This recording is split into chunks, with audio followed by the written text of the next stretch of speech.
And this Hindi speech will be translated in Tamil. Yeah, Guru. Rajnath Singh ji speaks very pure Hindi, you can't understand nothing. Ask for English.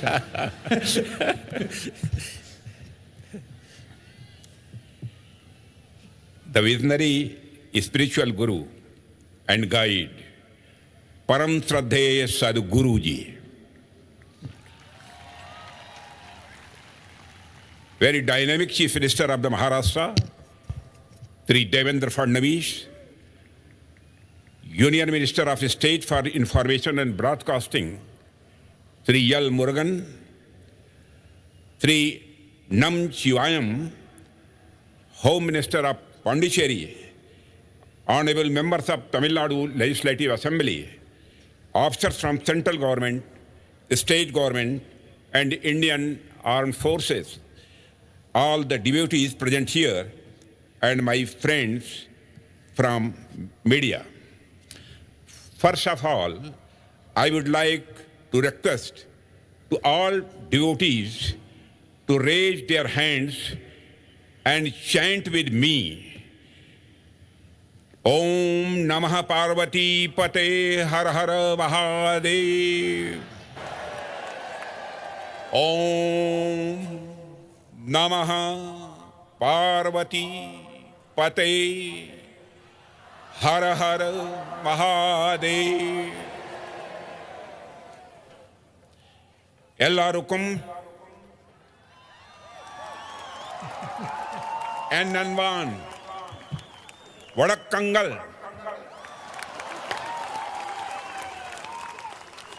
On this sacred occasion of Mahashivratri, being here among all of you is truly a special and a spiritual experience of my life. First of all, I bow to Adi Yogi Shiva, and I also extend my respectful greetings to all the devotees present here. Friends, Lord Shiva is the beginning, the eternal, the infinite. He is indivisible, free from sorrow, and beyond all differences. Shiva is truth, and whatever is true is Shiva.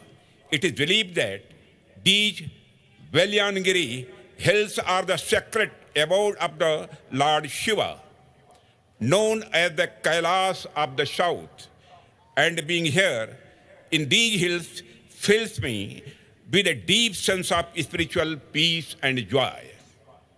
Ladies and gentlemen, in the great poet Kalidas Abhigyan Shakuntalam, there is a beautiful description. King Dushyant, riding on the chariot, arrives at a place filled with natural beauty and divine presence. There he says to his charioteer, O Katito Pigyayat Evayama Bhogah Tapovanah iti. It means, O charioteer, even without being told, it is clear that this place is a tapovan, a sacred land of penance, the abode of a sage.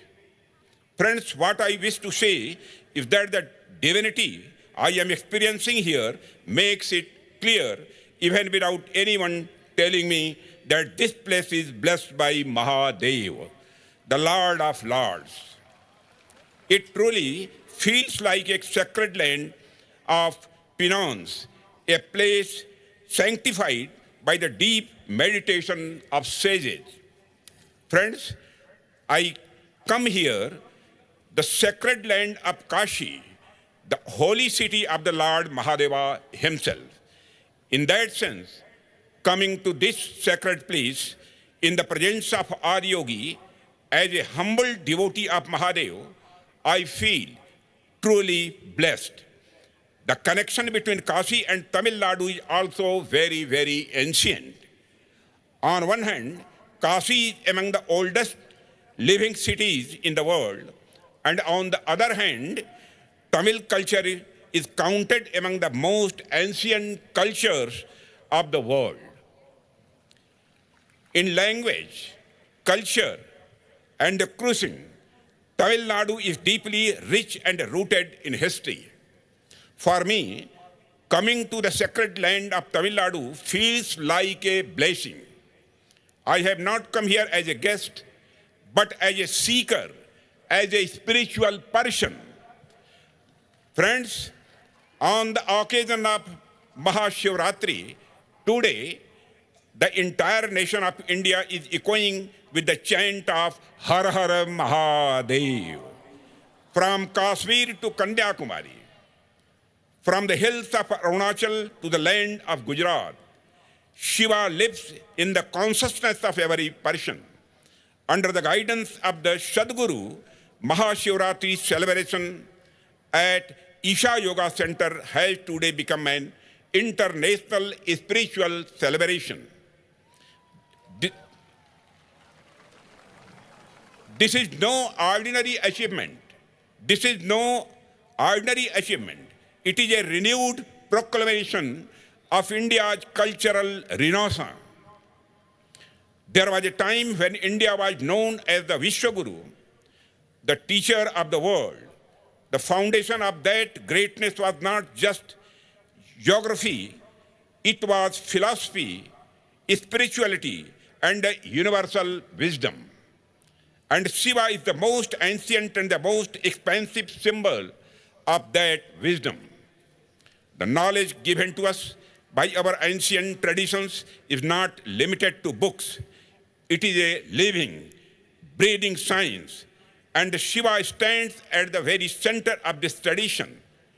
Shiva has no single form, yet he is the source of all forms. And when nothing existed, Shiva was there. And when nothing remains, Shiva will still be. This very concept is the greatest strength of our culture. Friends, today, the Mahashivratri that we are celebrating is the sacred festival of the union of Shiva and Shakti. It carries the message that without Shakti, Shiva is incomplete, and without Shiva, Shakti is no direction. With this very philosophy, India envisioned the form of Ardhanarishwar. Friends, if we look at the Dhyana Linga situated in these very premises, we see a powerful symbol of stability and creation combined. The Linga, Bhairavi, enshrined here, represents the living tradition of Shakti. The clarity with which this tradition has been articulated in modern times by Sadguru is truly remarkable. It demonstrates that Indian philosophy is not static. It is a living, conscious, and a dynamic philosophy. In today's time, when humanity is going through stress, anxiety, and inner restlessness, the relevance of Lord Shiva becomes even deeper. Shiva is a living possibility, a possibility that shows us how to maintain balance even amidst chaos. Friends, our sages never confined Shiva to a single role. He is the creator, he is the destroyer, and beyond that, the symbol of ultimate stillness. This is why Shiva remains as relevant for modern humans as he was in ancient times. Friends, if we observe life closely, we will realize that life doesn't operate at extremes. It always flows as a balance between creation and destruction. Shiva is the embodiment of this very balance. On one hand, he remains absorbed in deep meditation. On the other, he performs the Tandava. In other words, he symbolizes complete inner peace and at the same time, action and transformation.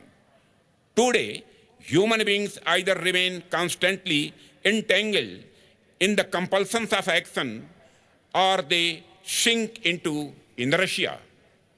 Shiva teaches us when to act, when to move forward, and equally importantly, while moving, when the pause, when to become still. The awareness is what is most needed today. Sadhguru has brought this very essence of Lord Shiva before humanity. He has presented spirituality to the world as a science. He has demonstrated that spirituality is a science that makes life more effective and more balanced. In today's time, society is focusing heavily on external achievements and the material aspects, while often neglecting inner joy and well-being. In such a scenario, spirituality becomes a true blessing for society. Today, the greatest need of society is for each individual to recognize their full potential. When a person discovers their inner capacity, their contribution is not limited to personal success alone.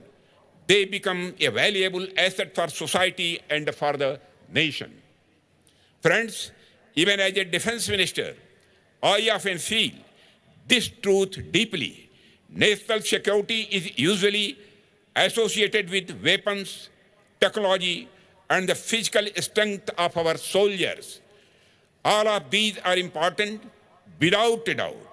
But if you look closely, real security does not come from external power alone. True security comes from a strong national consciousness. Friends, a fear-based society can never be truly secure in the long term.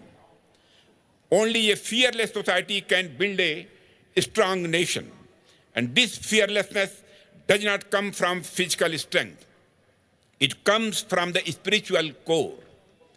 Just as Lord Shiva embodies both protection and destruction, our armed forces today carry within themselves both fearlessness and patience. Friends, on one hand, they provide humanitarian assistance with the spirit of Shiva during times of crisis. On the other hand, when necessary, they execute operations like Operation Sindoor with the intensity of Rudra. The spirit within our soldiers comes from our culture, from the inspiration of Lord Shiva. Today, Isha Foundation has instituted for the very first time the Bhavya Bharat Bhushan Awards to recognize and celebrate exceptional individuals who have made outstanding contributions to our society. These awards honor excellence across diverse fields, including science and technology, arts, history and culture, and sports. Today, alongside the distinguished stalwarts from these domains who were conferred this honor, 3 institutions of our armed forces were also felicitated in recognition of the remarkable success of Operation Sindoor. These are Western Air Command, Army Northern Command, and the Western Naval Command. Personally, this filled me with great joy and a deep sense of pride. It was an honor bestowed by the spiritual world upon the valor of the nation, something that is truly possible only on the sacred land of Shiva. I extend my heartfelt congratulations to all the awardees. Friends, as a civilization, we are truly fortunate that India's greatest strength lies in its cultural unity and spiritual ethos. Our government has also made every effort to carry this spirit to the global stage. Today, India has offered the priceless gift of yoga to the world in a renewed and expansive form. The spiritual essence of Indian culture is now being embraced across the globe. Isha Foundation, too, is presenting this spiritual spirit to the world in a modern, scientific, and accessible language. That is why people from every section of society are connecting with Isha today. Friends, initiatives such as Inner Engineering, Sadhana Pada, and Shambhavi Mahamudra are helping individuals progress spiritually in meaningful ways. Through a scientific approach, you have carried the depth of our culture to people everywhere. For this, I believe Sadhguru and the Isha Foundation deserve our deepest appreciation.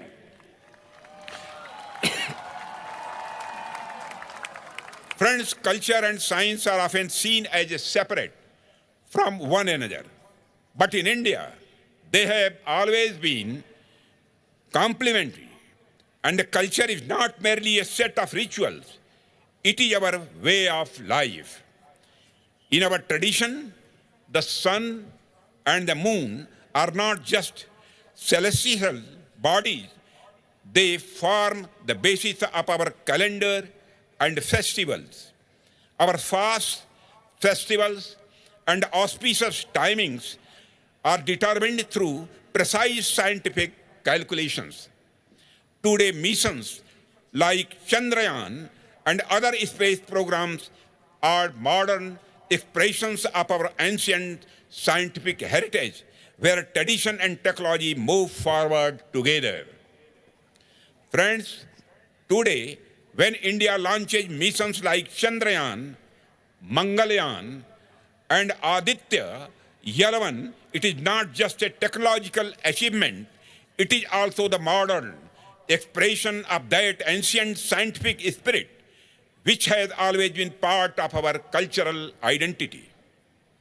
As we send satellites into space, we are simultaneously advancing our scientific culture.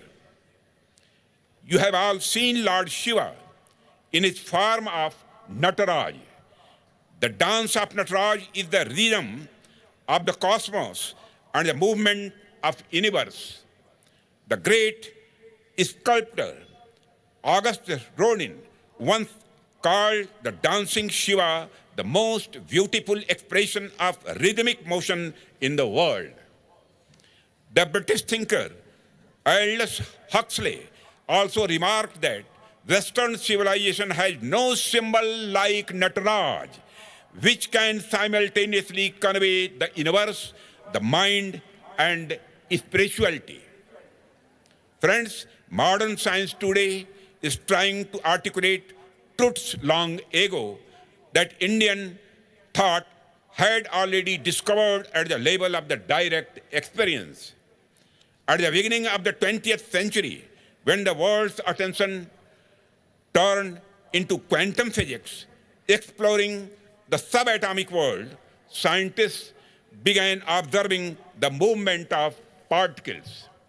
They found that the motion, patterns, and energy of these particles astonishingly resembled the cosmic dance of Nataraj. The renowned Fritjof Capra once said, for the modern physicist, Shiva's dance is the dance of subatomic matter. This statement also points to the fact that science and spirituality do not move in separate directions. Both are attempts to understand the same truth, expressed in different languages. Here, the 112 feet tall statue of Adi Yogi symbolizes the 112 methods that Adi Yogi himself taught the Sapta Rishis, methods through which a human being can reach their ultimate nature. Just as different rivers flow from different directions but ultimately merge into the same ocean, human beings following different paths ultimately arrive at the same truth. Friends, the essence of Shiva is vast and all-encompassing. Understanding it fully is a subject in itself. But I believe that the best way to serve Lord Shiva is by serving humanity. The more we serve the people of this country, the whole world, the closer we come to the essence of Shiva. Inspired by this very spirit, the government has undertaken numerous welfare initiatives over the past decade. Education, healthcare, and the people's standard of living in every sector, the country has made progress. In addition to strengthen and promote our cultural consciousness, we have ensured the development of our sacred pilgrimage sites, from the Ujjain Mahakal corridor to Kashi Vishwanath corridor, from Bhagwan Somnath corridor to the grand construction of the temple of Lord Rama, and we have undertaken numerous initiatives that have enriched our cultural heritage and awareness. Guided by the core mantra of development as well as heritage, we are moving forward with unwavering commitment. The people of this country have placed their trust in us, and we are making every effort to live up to it.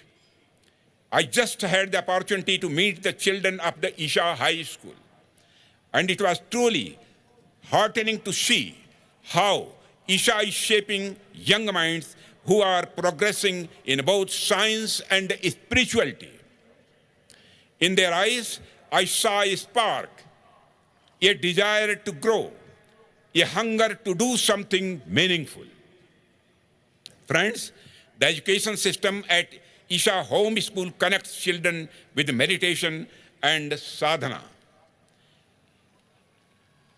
Its daily routine and discipline teaches them the value of time and responsibility from a young age. In today's era, where mobile phones often draw children into a different world, the students at the Isha School give importance to yoga, exercise, and physical activities. Beyond that, through trekking, hiking, and volunteer activities, they are also connecting with nature. In addition, I congratulate the Isha Foundation. The work you are doing for society's welfare is truly inspirational. Under Sadhguru's leadership, movements like Kaveri Calling and Save Soil have influenced not just India, but people around the world. I wish you success in all your future initiatives. Friends, today, on this sacred occasion of Mahashivaratri, as we all sit together meditating on Chirananda Rupaha Shivoham, Shivoham, we must also make resolve that we will continue to work together for the unity of our nation and for its cultural revival. With this belief in our hearts, I extend my warmest wishes to all of you on Mahashivaratri. Bow respectfully to the revered Sadhguru and conclude by speeches. Om Namah Parvati Pate Har Har Mahadev. धन्यवाद. மாண்புமிகு பாதுகாப்புத்துறை அமைச்சர் அவர்கள் ஆற்றிய உரையின் மிக சுருங்கிய வடிவத்தை இப்பொழுது நாம்